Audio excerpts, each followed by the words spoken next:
Muy buenos días, bienvenidos al canal Agrositio. Bueno, vamos a hacer esas típicas notas de reflexión. Vamos a analizar el momento actual, pero desde un pensamiento más profundo. Vamos a analizarlo desde un pensamiento más diríamos, intelectual, más desde la izquierda, más para entender estas cosas de fondo que justamente son la que le dan sustento un poco a las políticas de gobierno actual. Y a ustedes del campo, sin lugar a duda que estas son las cosas que más le preocupan. Estamos con Gabriel Levinas. Gabriel Levinas es artista, es periodista, es un hombre que viene de la izquierda, es columnista de un programa de La Nata, entre otras cosas, tiene su propio sitio, tiene sus lugares donde él expone, digamos, ideas y cosas, y básicamente lo hemos invitado porque es un hombre que además viene de la izquierda y sabe interpretar la verdadera izquierda, la izquierda pura, lo que se debe hacer en izquierda, y nos va a hacer como de filtro. Gabriel, bienvenido, un gusto tenerte acá en Canal Agrositio. Y la primera pregunta que te voy a decir es, vos que has tenido tantos encuentros últimamente con intelectuales de carta abierta, ¿no? Gente muy honesta en lo intelectual, muchos de ellos, pero que hoy es como que aparece ese relato, ese purismo, ¿no? Que de repente cuando uno lo mira en el día a día, hay cosas que la señora cuando escucha todo eso y dice, no, pues este hombre me dice que no hay inflación y la inflación a mí en el supermercado me está matando. Yo quiero comprar $1 y soy un criminal de guerra si busco $1. ¿Cómo cierra el relato con la realidad? Es muy complejo porque yo creo que todo surge de una forma de hacer política que traen los Kirchner, que no es una cosa nueva, es una cosa que en la política siempre existió, en algunos sectores políticos, sobre todo en los sectores más autoritarios de la política, tanto de la izquierda como de la derecha, que tiene que ver con darle a la evolución de tu trabajo político toda una especie de contenido épico, en este caso casi una especie de guerra, donde se inventa un enemigo, se pelea contra el enemigo, primero fue el campo, ahora es Clarín, y lo que pasa en las guerras es sencillo, digamos. Si yo estoy en el medio de la guerra y pasa un tanque con el general arriba y yo digo, señor, ¿usted cuánto pagó por la nafta? Y no es momento para ir a controlar cuánto pagó por la nafta, porque estamos en guerra. Yo soy un traidor a la patria si en un momento de guerra yo agarro a un general y lo molesto con esas tonterías. Entonces la ventaja que tiene la generación de toda esta épica bélica de guerra y confrontación que genera este gobierno, que lo viene generando desde hace mucho, que también lo usó en su momento cuando eran gobernadores, cuando Kirchner era gobernador, es justamente que pedir rendición de cuentas, las sutilezas, hasta existe el botín de guerra, que casi es aceptado, digamos, ¿no? Como si fuese una guerra. La realidad es que no existe una guerra. Es decir, la guerra es una invención política en el discurso, en la forma de llevar adelante la política, y el error tal vez sea de la otra parte, por llamarlo de alguna manera, es aceptar la existencia primero de otra parte, como si la sociedad se puede dividir en partes así tan, yo diría, enfrentadas, tan beligerantes, y aceptar la guerra y salir a pelear esa guerra, esa batalla, cuando estamos en realidad en paz y en democracia. Entonces todo eso genera alteraciones en el discurso de ambas partes, no solamente por parte del gobierno, sino que obliga también a la otra parte, cuando se considera parte, a un discurso que es distorsionado, que no tiene que ver con la realidad. Estamos en democracia, existen 3 poderes, existen diputados, existen senadores, existe el poder judicial, existen los organismos de control, no hay una guerra. Lo que hay en todo caso son diferentes intereses políticos y intereses económicos y sociales que, como en cualquier democracia, luchan y pugnan por tener cada cual el espacio que cree que debe tener. Y esto no tiene por qué generar más que lo habitual, conflictos de intereses, elecciones, votaciones, que se gana, que se pierde, que se discute, que se promedia, que se acuerda para llevar adelante un proceso pacífico. Toda esta cosa beligerante es absolutamente, primero, que no posibilita el discurso, no posibilita la conversación, no hay manera de digamos, vos llevas una ley al Congreso y de repente un tipo de la oposición encuentra que algo está mal, y algo efectivamente está mal, pero como es la oposición no lo escuchás, claro. Y entonces la ley sale con error. Que además no lo corrigen tampoco ellos mismos, porque ellos mismos ya la asumen como un derecho que tienen que votar todos. No, porque además no es que no solamente, sino que les parece que asumir un error es un síntoma de debilidad. Por eso te digo que toda esa cosa beligerante se la toman en serio. Es decir, el general en el medio de la guerra, frente a un coronel, no puede asumir un error frente a la tropa, porque si no la tropa dice, ¿y quién nos está comandando? Porque justamente es una guerra. En la guerra no hay posibilidad del blanco, claro, del gris, es blanco o negro. Estás a favor, estás en contra, y esto además te lleva a acordarte de regímenes que fueron muy nefastos para la humanidad durante todo el siglo XX. Es decir, cuando uno dice la patria, el Estado, el gobierno, el partido, yo somos la misma cosa, cuando no hay una diferenciación que es la que debe haber por la Constitución, por la democracia, por la República, entre cada una de esas cosas, y todo resulta ser lo mismo, cualquiera que esté en contra de cualquiera de esas cosas, si yo estoy en contra de lo que dice el gobierno, estoy en contra de lo que dice un presidente, paso a ser un traidor a la patria. Claro, estoy en contra de la nación, estoy en contra de la patria. Bueno, pero ellos están en ese discurso, y el error de todos los medios de comunicación que son opositores hoy, que en realidad no tiene un medio de comunicación no es opositor o no opositor, un medio de comunicación es un medio de comunicación. A mí me dicen, vos sos opositor. Yo no soy opositor nada. Yo soy un tipo que toda la vida hice lo mismo, encontrar basura y mostrarla, de quien sea. Lo hice con los milicos, lo hice con el gobierno de Alfonsín, lo hice con el gobierno de Menem, lo hice con el gobierno de la Rúa, lo hice siempre.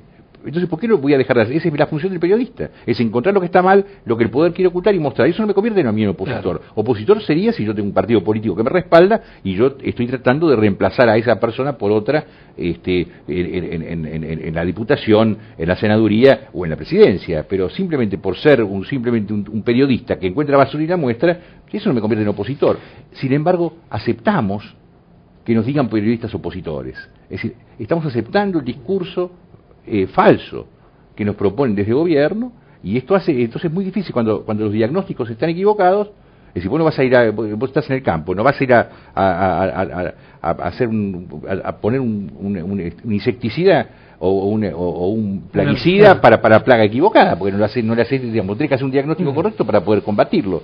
Si nosotros estamos hablando con cosas que no son ciertas todo el tiempo, con una inflación que no existe, con una pobreza que no existe, que en realidad es distinta, con escuelas que dicen que se hacen y no se hacen. Estamos todo el tiempo hablando de cosas que son fantasiosas y es imposible resolver nada. Gabriel, del otro lado muchos productores, técnicos, gente que está en este ámbito de la agroindustria y que está muchas veces en el interior, por ahí no tenemos, ¿no?, la percepción de un ojo clínico como el tuyo, periodístico, analítico, desde la izquierda.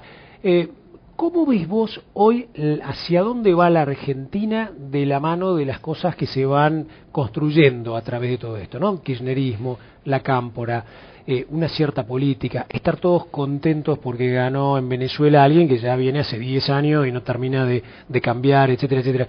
Todas esas cosas son como para pensar, ojo, podemos ir a un rumbo parecido, a un eje como ese, o son globos de estruendo y en realidad la cosa va de acuerdo a cómo va la caja. Bueno, si hay gente de campo sabe lo que es un tero. No hay nadie en el campo que no conozca el tero. Y esta gente es como el tero. Ajá. Ellos gritan por izquierda y laburan por derecha. Pero no derecha en el sentido más fea de la palabra derecha, porque cada uno tiene derecho a pensar como quiere, por derecha, por izquierda, por centro. No la derecha desde el capitalismo, sino por ahí lo autoritario. No, la parte que no ni es derecha, no, facho es otra cosa. Pero quiero decir, sería gente que maneja una cosa casi feudal, preliberal. Como vos sabés que está lleno de provincias que son prácticamente feudales, donde no existe otra voz que la voz del gobernador. Andá a Formosa vos a tratar de hacer un medio de comunicación y sobrevivir con publicidad. Si no sos favorable al gobernador, te sacan a patadas. Han torturado gente, ahora en democracia, en Formosa. Es decir, hay 12 o 13 provincias donde no existe la libertad de prensa en absoluto. Entonces, ¿eso qué tiene que ver con la izquierda? Eso no tiene que ver con nada. Eso realmente son gente corrupta, autoritaria, con muchísimo poder, como si fuesen feudales. Entonces, y al mismo tiempo, si haces un análisis de lo que pasa con la economía, todo el discurso antimonopólico no se ve traducido en una reducción de los monopolios o en una reducción de la concentración económica. La concentración económica es mucho mayor y los monopolios tienen mucho más fuerza que nunca. Telefónica tiene el 90% de los teléfonos de línea del país. Nunca pasó en Argentina. Una sola compañía tiene todo, el 90% de los teléfonos del país. Tiene el 65% de los teléfonos de línea, de celulares. La cordillera no es nuestra, es de las mineras. Nosotros no podemos pasar, la gendarmería no puede entrar, los jueces no pueden hacer nada. Además de que no quieren, si quisiesen, tampoco pueden. Entonces la pesca la regalamos entera, la cerveza ya no es argentina. Es decir, te quiero decir, si vos haces un cálculo de todo lo que está pasando, hablan por izquierda, y la realidad es que esto ha sido una concentración económica que ni en la época de Menem existió. Y el error es que todo el mundo se agarra de las palabras, no de los hechos. Entonces entramos a discutir una cosa que parecemos como una familia de psicóticos. Ahora, ¿qué habría que hacer en este caso? Porque vos lo que decís es, en realidad nosotros hacemos periodismo, no deberíamos estar en la otra vereda, sí. La gente no debería a lo mejor confrontar. Ahora, ¿vos qué haces cuando algo va pasando por arriba? Porque yo me imaginaba, los medios, por ejemplo, han recibido hace 3 años el ataque papel prensa, metido en los directorios. La ley de medios, que uno puede estar totalmente de acuerdo en su esencia, porque a ninguno nos gusta que haya un gordo enorme que se coma todo, que sea dueño de la pelota. Lo que nos parece que, qué sé yo, hoy a la señora le preocupa más la inflación que ver si da TN o creo que tiene más medios del Estado que hoy, directo o indirecto. Digamos... ¿Qué se debería hacer de bueno, esto es, cuando yo te hablo de que es una sociedad psicótica y un gobierno psicótico, el psicótico es yo conozco un pintor amigo, que no voy a dar el nombre por supuesto, que se le murió el padre. Y yo no estaba, cuando llegué ya había pasado un día o dos, y digo, che, ¿qué tal, cómo andás? Y me dice, y ando mal, a la mañana tuve que enterrar a papá y a la tarde se me perdió la billetera, tenía el mismo valor que se perder al padre que perder la billetera, ¿entendés? Me parece que la sociedad está muy psicotizada, y digamos, si para pedir que el gobierno le pide a la Corte el per saltum, para que apure el asunto y la Corte define la situación del tema de la ley de medios. ¿Qué apuro hay? ¿Qué pasa si tarda 6 meses más y demás? Más apuro hay que no se muera gente en la cordillera, más apuro que en Santiago del Estero anden matando gente, más apuro hay, qué sé yo, que no hayan chicos desnutridos. Eso sí es una situación que en todo caso requeriría que pasar por encima de ciertos formalismos para poder resolver un problema donde la gente se está muriendo. Que no se te muera la gente en los trenes cuando chocan. Eso sí requiere una velocidad. Pero ¿qué apuro hay para resolver si Clarín se tiene que quedar con 4 o 5 medios? ¿Qué diferencia me hace a mí todo el día? No me hace ninguna diferencia. Además vivimos perfectamente todos. Entonces resulta que se pone como target, como objetivo, a favor o en contra, el problema del diario, de Clarín o del Grupo Clarín, cuando en realidad tenemos casi un 25% de inflación, donde hay un montón de problemas, que no hay dólares en el Banco Central, porque si no todo este cepo no lo hubiesen hecho, porque ellos pueden decir lo que quieran, pero la realidad es que no se puede sacar la plata. Vos vas a sacar la plata y no la sacás, aunque tengas derecho, y no la puedes sacar. Entonces acá hay un cepo. Entonces hay toda una cosa del discurso donde se engancha todo el mundo, unos y otros, los que quieren que te enganches y los que se dejan enganchar. Claro. Y entonces entramos a discutir cosas que no son las que tenemos que discutir. La palabra hegemonía, ¿no? Hegemonía, poder hegemónico, cosas que algunos, incluso autores, algunas personas, digamos, muy Ernesto Laclau, muy ligadas por ahí a la parte conceptual de la presidenta, utilizan mucho. ¿Cómo ves esto, volviendo un poco a Venezuela, mirando un poco a Argentina, esto de como que también, digamos, si no hay eso es una antipatria, etcétera? Yo soy, para empezar, creo en la democracia. Absolutamente creo en la democracia y en la república. Creo en la división de los poderes. Y no aceptaría jamás, salvo que no me quede más remedio, que un gobierno que una misma persona se perdure en el poder más de 2 periodos, ni en Argentina ni en la China, en ningún lado. El resultado que tuvo a lo largo de la historia el culto de la personalidad, los iluminados, que solamente ellos pueden llevar adelante un proceso histórico de cualquier naturaleza, siempre terminó mal, nunca terminó bien. No hay un solo caso, dame un solo caso que haya terminado bien. Es decir, tarde o temprano esas cosas siempre terminan mal.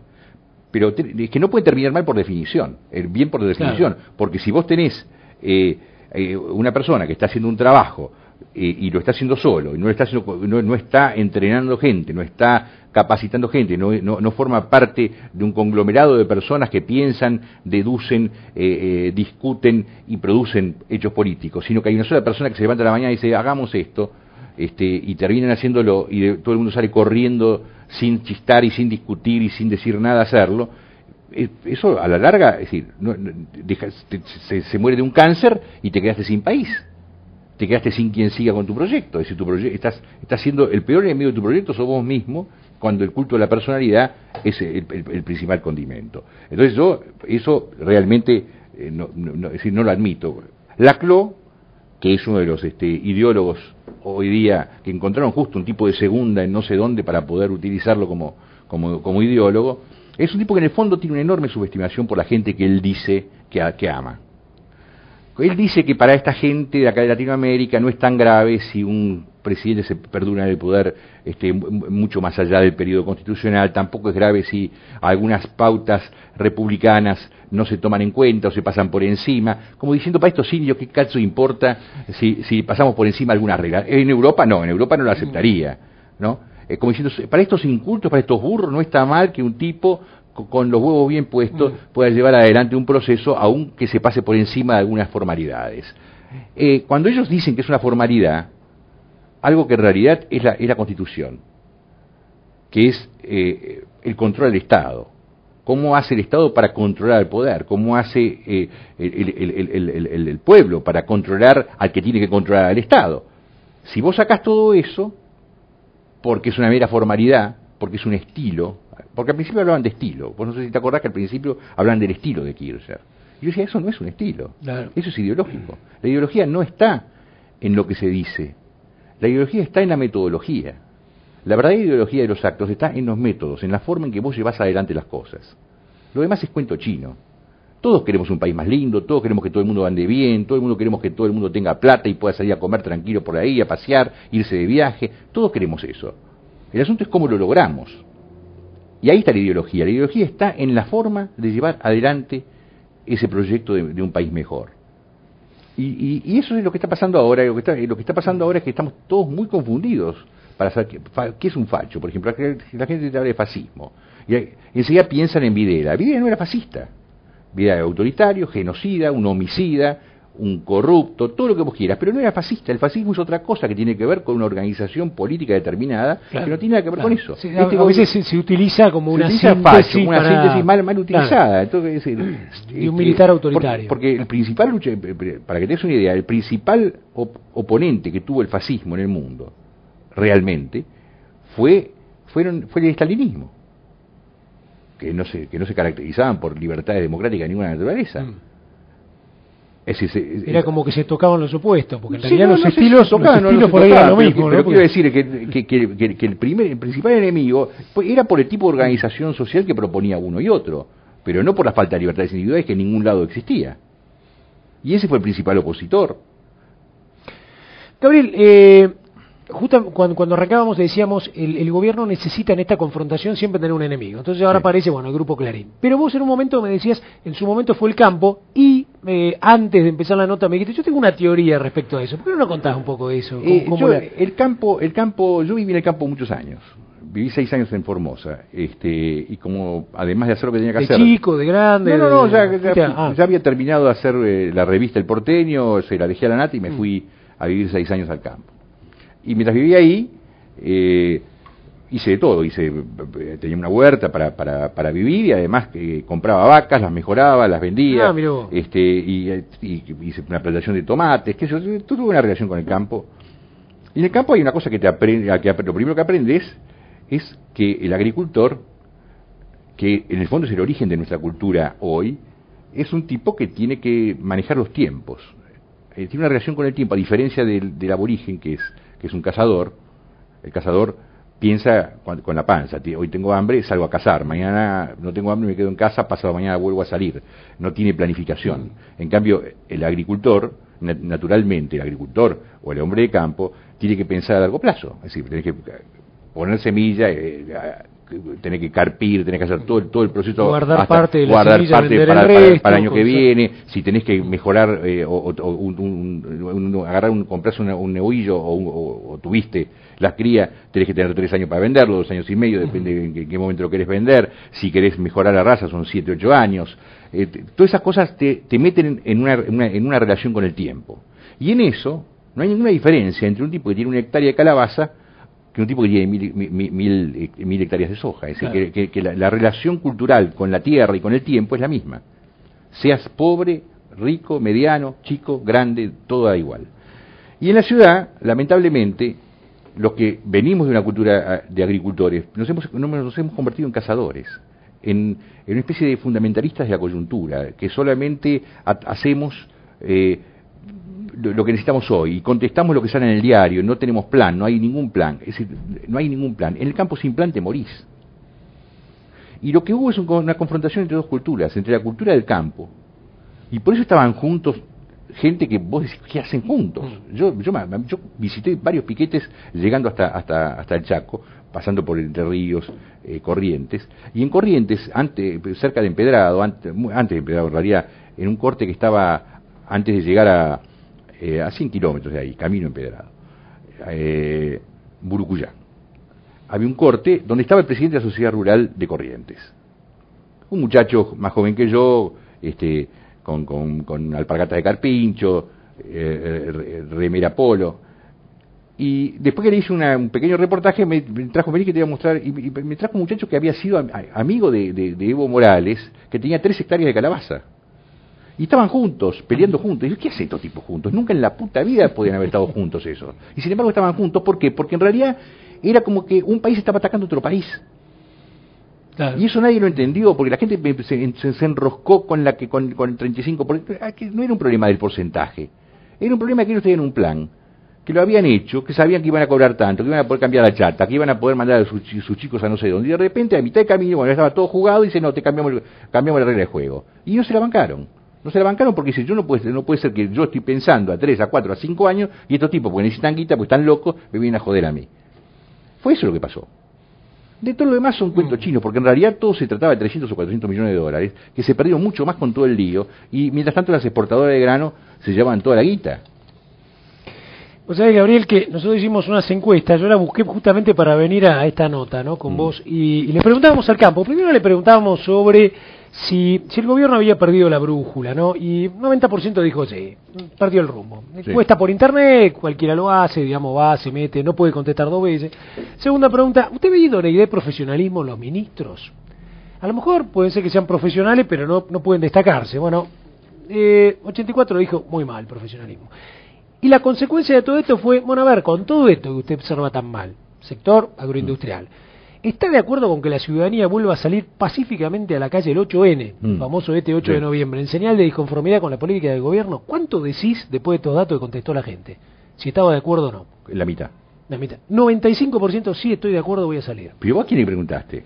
Gente del sector de cadena agroindustrial. Sí, estoy de acuerdo, voy a salir, ¿no? Sí. Hablando, siguiendo un poco todo este análisis que hacés vos de la cadena agroindustrial, o sea, se sigue sintiendo 3 años después, o 4 años después de esto que vos contás, con esa misma disconformidad ante lo temporal, ante la planificación, ante lo que es el futuro. Es una, digamos, hay 2 cosas que uno tiene que observar cuando uno va a un país para saber cómo es ese país.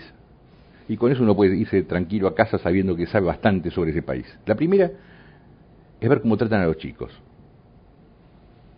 como sociedad, no como la mamá trata a su hijo, sino qué hay para los chicos en esa sociedad. Te vas a Holanda y te encontrás que los chicos no pagan los remedios, que la escuela es solamente pública. Y es buenísima. Y es buenísima, y los chicos no pagan hospital, y los chicos tienen subvención del Estado cuando están estudiando. Es decir, hay toda una cosa que ¿por qué? Porque los chicos son el futuro. No hay ninguna planificación posible si no pensás en los chicos, digamos. ¿Para quién estás planificando? Uno está planificando para el futuro. Entonces, si a los chicos los tratas mal, entonces vos te encontrás que te vas al conurbano y el 80% de los chicos entre 10 y 18 años están con el Paco. Eso es lo que estamos haciendo con los chicos. Los estamos haciendo pelota. Si vos te vas al hospital de niños y te fijas cómo funciona, te das cuenta que es lo que estamos haciendo con los chicos. Si vos te vas a la escuela y te fijas cómo funciona, eso es lo que estamos haciendo con los chicos. Entonces, eso es una de las primeras cosas que te dice... Que vos observes cuando salís a un país. Claro. Porque eso te habla de la capacidad de planificación. Es decir, solamente planifica aquel que quiere a su familia, que quiere a sus hijos, el tipo que está pensando en el futuro. Una sociedad que nos hace pelota, obviamente no planifica. Y vos sabés que funciona, es una cosa que funciona. Cada vez que vos ves una sociedad que no cuida a los chicos, te fijás y vas a ver un gobierno que no planifica. No hay duda, eso pasa siempre. Y la otra cosa es que comen. Si vos vas y querés con un queso y el queso no es bueno, algo pasó. Vos antes ibas al mercado en Argentina, sin hablar de los quesos importados, te ibas al mercado de Constitución, al mercado de Espineto, al mercado de Abasto, y te encontrás con un montón de quesos que eran producidos por distintos tamberos y por distintos productores de queso en el campo. Había el queso de Tandil que tenía su forma. Hoy hay 4 o 5 quesos y todos malos. ¿Qué es lo que pasó? Bueno, lo que pasó es que el gobierno, los distintos gobiernos, no se dieron cuenta de que la cultura pasa también por ahí. y que eso debe ser cuidado. Y que si hay un señor que está haciendo un queso que tiene que estar ese queso, no hay una sociedad que no es una buena sociedad si el queso es feo, ¿no? Parece una boludez lo que digo, ¿no? O si el jamón es malo. Los europeos lo tienen claro. Pero qué claro, subvencionaron durante años al queso francés, que son 300 quesos distintos, que son 300 localidades distintas que hacen un queso distinto. Y hoy es una de las principales exportaciones francesas, es el queso francés. Pero durante años tuvieron que bancar. Y eso es la cultura. Entonces cuando vos vas al mercado, eso lo aprendí de los franceses. Los franceses vinieron acá a invertir y lo primero que me pidieron es que los lleve a los mercados. Querían ver qué comía la gente, para saber cuál era el grado de sofisticación que tenían. Gabriel, ¿qué pensás vos de la oposición? Pero vamos a tratar de mirarlo desde una visión, vamos a mirar las oportunidades. Después de hacer todo este análisis, de ver, de diagnosticar un poquito por dónde pasa el eje, que es confrontativo, que si confrontamos es peor, ¿por dónde tiene que madurar? A mí, por ejemplo, hoy me encantó esto del apoyo al Poder Judicial. Sí. En una república hay que apoyarlo. Me gustó Lorenzetti, que salió y dijo, muchachos, le dijo a los jueces que quédense tranquilo. Ni por la Corpo, ni por el gobierno, nosotros somos un poder y no estamos haciendo, seguramente, a algunos le va a caer la fe, pero ¿qué dirías vos que sería el rol para ponerse los pantalones largos para esta democracia hacia adelante que sea más rica? Lo primero, el primer problema que tiene el sistema político argentino es el alto nivel de corrupción que tiene. Yo no me voy a poner a hacer nombres ni a dar ejemplos porque es feo. Pero la realidad es que existe un alto nivel de corrupción política. Es decir, a nadie le parece mal que yo lo ponga a mi hijo a laburar. Es el mismo que se enoja hoy, lo puso a su hijo ayer, digamos. Y puso a su tío y a su abuelo y la pensión para Pepito. En Uruguay, por ejemplo, cuando hace unos años me fui a ver a los montoneros, a los Tupamaros, perdón. Cuando estaba en ese momento, todavía no estaba Mujica, estaba Tabaré Vázquez. ¿Pudiste hablar con Mujica? No, justamente no estaba. Pero hablé con Huidobro, hablé con todos los otros. Me enteré de casualidad, y después lo investigué, y efectivamente era así. Los Tupamaros habían armado una unidad especial, un grupo que nadie sabía quiénes eran, que lo único que hacía ese grupo era investigar a ver si cualquier hecho de corrupción que algún Tupamaro en el poder haga. Y por supuesto lo sacaban del culo para afuera. Eso cuando estaban en el gobierno, ya estaban en el gobierno. Dejar las armas, y encontraron dos casos de corrupción. Uno era un tipo que le había dado justamente una especie de pensión especial, un crédito especial a la madre, el equivalente a $5.000, y otro que había hecho una cosa equivalente. Que para nosotros sería como... Para nosotros nadie lo vería como ni siquiera una cosa mal hecha. Pagar el colectivo cuando subí. No, ¿entendés? Entonces tenemos un problema serio. El primer problema es ese. El segundo problema es que quien puede resolver lo que es la justicia es aún más corrupta, o tan corrupta como. Entonces, vamos a suponer que yo tengo que resolver un problema de que estás involucrado vos, y donde se juega algo importante, y yo quiero resolverlo, honestamente, pero resulta que una vez yo metí la pata. Cuando lo tengo que resolver, alguno de los abogados va a llamar a la CIDE o a algún amigo y va a decir, mira que este tipo cuando era más pendejo hizo tal cosa, y me va a tirar la carpeta arriba de la mesa, y van a decir, vos tenés que decidir por tal, porque si no yo saco en el diario esto. Y resulta ser que las carpetas, todo el mundo tiene carpetas acá, porque todo el mundo tiene un pasado malo, porque todo el mundo ha hecho mal las cosas, los jueces, los políticos. Entonces no hay forma de resolver... Einstein decía una cosa así, ¿no? Es decir, que no puedes hacer una cosa distinta haciendo siempre lo mismo. Entonces, el primer problema que tiene la política argentina es que la mayoría de la gente que está en la política y quien debiera controlar a la política, que es la justicia, tiene muy alto nivel de corrupción. Y el problema más serio que tiene la corrupción es que tiene su propia dinámica. Porque como te contaba lo del juez, suponete vos un juez un día encuentra que alguien robó unos cuantos millones de mangos para hacer un camino. Entonces el tipo tiene que condenar ahí y dice, mira, si no lo condenás a hay 3 palos para vos. Y el juez agarra los 3 palos. Pero jamás en una situación de violación, en una situación de drogas, él se metería. Eso no jode a nadie. Son 3 palos, me lo guardo en el bolsillo, es un camino un poco mal hecho, no jode a nadie. Y lo hace. Pero resulta ser que 2 años después tiene que intervenir en una situación de drogas y cuando está por intervenir dice, no, pero vos agarraste los 3 palos. Así que ahora sé lo que yo te digo. Entonces la corrupción tiene una propia dinámica. si bien hay tipos que creen tener un límite, que esto harían pero el otro no, que esto no es tan grave, esto lo hace todo el mundo, pero yo no haría lo otro, ¿no?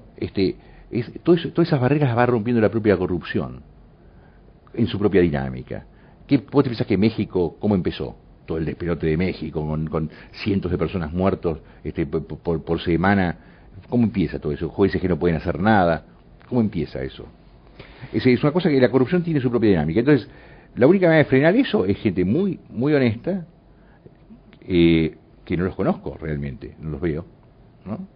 Que puedan pararse frente a todo esto, sanear el sistema judicial, sanear, por supuesto, a partir de ahí el sistema político, y hacer algunos fallos ejemplares que el otro, antes de meter la mano en la lata, lo piense 5 veces. No es fácil. No, me imagino que no. Vamos a atar un poco lo de hegemonía, vamos a atar un poco lo de Venezuela, el hermano mayor de Venezuela, Cuba. Cuando uno mira todo eso, tenés tipos que se han quedado. Y algo que vos mencionaste recién, que a mí es un tema que realmente me apasiona también, que es Formosa, ¿no? Yo tengo el concepto más de tipo agronómico, agroindustrial, ¿no? Me imagino Formosa y digo, si acá vinieran israelíes, ¿no? O palestinos que están metidos en un flor de desierto que no tienen nada, que los tipos con riego por goteo comen, hacen cosas, digo, si entraran en ese paraíso, 40 grados de temperatura, fotosíntesis, agua, ríos, tierra, suelo, yo digo, los pibes tendrían una riqueza. Mira, mayor la peor tierra de Formosa, que es la tierra que está más al oeste, digamos, la que sería en la zona donde yo estaba, en Ingeniero Juárez, que sería el límite oeste de Formosa lindando con Salta. Esa tierra es mejor que toda California. Y lo que en algunos lados del Pilcomayo, que el Pilcomayo está borrado ahí, ¿no? El Pilcomayo ahí no tiene un límite, tiene un límite al final de Salta y se vuelve a armar 50 kilómetros antes de desembocar después en el río, del otro lado, en el este. Y después son bañados que se van desarmando para un lado y para el otro, van cambiando de lugar. Esas inundaciones, cuando se va el agua, es Egipto. Claro. Donde se producía el trigo, digamos. Vos podías utilizar esa humedad para hacer un montón de cosas. No es una maldición, es una bendición si se sabe utilizar. Es decir, Formosa, y yo todo lo que planté, creció. Yo no sabía nada, Es decir, yo estoy hablando de acá en un canal de gente del agro, yo he plantado cosas sin haber plantado nunca en mi vida antes, y lo hice yo con un librito, un manual. Un autodidacta y con ganas. No, era un manual de un inglés, Seymour, cómo vivir de 1 hectárea, cómo vivir de 2 hectáreas, y con eso solo, me puse a probar, y realmente, pero hice de todas las verduras que se te ocurren. Planté tomate y encima no tuvo ni plaga, porque era una zona donde se ve que ni plaga había, porque nunca había estado el tomate ahí. Control biológico. Pero como para cerrar, ¿no? Porque a veces uno dice, bueno, a ver, si uno quisiera cambiar las cosas. Claro, cuando vos tenés un gobierno que es hegemónico, que pasa mucho tiempo, me da la sensación de que vos manejás tantas fuerzas económicas, fuerzas de presión, etcétera, que es muy difícil que cualquier opositor pueda. San Luis es una provincia que anda muy bien, pero cuando vos le preguntás a alguien, ¿por qué no hay opositor? Bueno, seguramente en vez de pegarte una patada, te agarran del hombro, te conseguirán trabajo.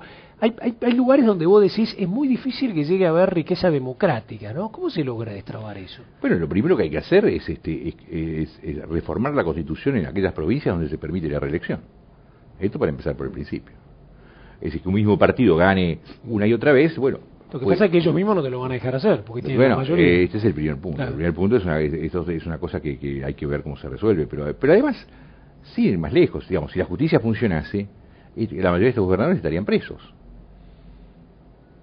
Así de sencillo, no porque están mucho tiempo, por las cosas que hacen durante ese tiempo. Pero ese juez le cae la carpeta. Mire usted de chico. Por eso te digo que estamos en una situación complicada. Es medio una trampa, ¿no? Para salir de esto. Y es muy difícil. Es complicado. Es muy difícil. Yo creo que el campo tiene una posibilidad, es decir, porque tiene que saber hacer valer el poder que tiene, porque en realidad, si vos pensás que las hojas son 23.000 millones de dólares, y la balanza favorable es de 11.000 o 12.000, obviamente el campo tiene un poder enorme que no lo está usando, o lo está usando mal, pero este gobierno no vive sin la soja. Si no les gusta tanto, no hagan soja un año y va a ser como se va el gobierno al cuerno. La última, Gabriel, y cerrando un poco esto, es ¿cuál es tu visión del 2013? Digamos, ¿cómo ves un poco el 2013 en todo esto? Yo tengo la sensación de que el gobierno está está haciendo demasiadas medidas muy rápido, de todo tipo. Cuando las hacía mucho más lentamente, de tanto en tanto, y armaba todo un escándalo público porque había hecho, ya las hacía mal. Es decir, que hacía la ley de medios llena de fallas, llena de cosas. Agarraba aerolíneas y lo hizo mal. Es decir, agarró esa FJP, que no está mal que las tome, pero hizo todo, es decir, digamos, haciendo las cosas a un ritmo lento, las hizo mal. Imagínate cuando encima multiplica el ritmo por 7, y lo que antes tardaba cada 3-4 meses, ahora inventa una cosa por semana. Esto tiene una sola lectura, están asustados ellos, no saben lo que hacer, están muy paranoicos, y hacen, y yo creo que ellos no tienen la capacidad técnica, intelectual, para poder hacer todas las cosas que están anunciando permanentemente, que si cada vez que revisás los anuncios, o cada vez que revisás las cifras, cuando te dicen hicimos tantas escuelas, o te dicen hicimos tantas casas, siempre es mentira, pero realmente es mentira. Entonces es como una especie de escenografía enorme que se está haciendo, basadas en necesidades de la gente, basadas en deseos reales de la sociedad. Es decir, ¿qué más quiero yo digamos, que las jubilaciones me las cuide el Estado y me las garantice el Estado? Ahora, si después la plata del Estado, la plata de los jubilados, se la prestás al propio Estado a una cifra irrisoria, al 4%, al 5%, estás estafando a los jubilados y a los trabajadores. Entonces, no está mal que ellos lo tomen, pero después, ¿qué hacen? El asunto es cuando ellos... Y lo que se ve con estas medidas una tras de la otra, la Fragata de Libertad es un caso clarito, es decir, están meando fuera del tarro una y otra vez. Y al mismo tiempo tomando medidas a una velocidad tan rápida que la capacidad, porque las sociedades se acostumbran a cualquier cosa.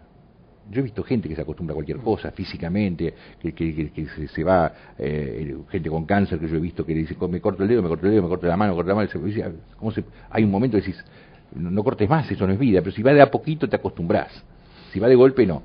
Y yo creo que la capacidad de acostumbramiento de la gente, que fue muy grande, se han acostumbrado a cosas terribles, a ver que vudú ande por la calle en lugar de estar preso, eso es porque nos acostumbramos a cualquier cosa. Pero como están tan rápido haciendo cosas ahora, y tan rápido se está viendo lo que están haciendo, yo creo que eso está yendo mucho más rápido que la capacidad de acostumbramiento de la gente, y por eso aparece lo del 8 de noviembre, la gente no quiere saber más nada, porque está viendo con claridad algo a lo que no se está acostumbrando, porque estos se están yendo demasiado rápido, demasiado lejos.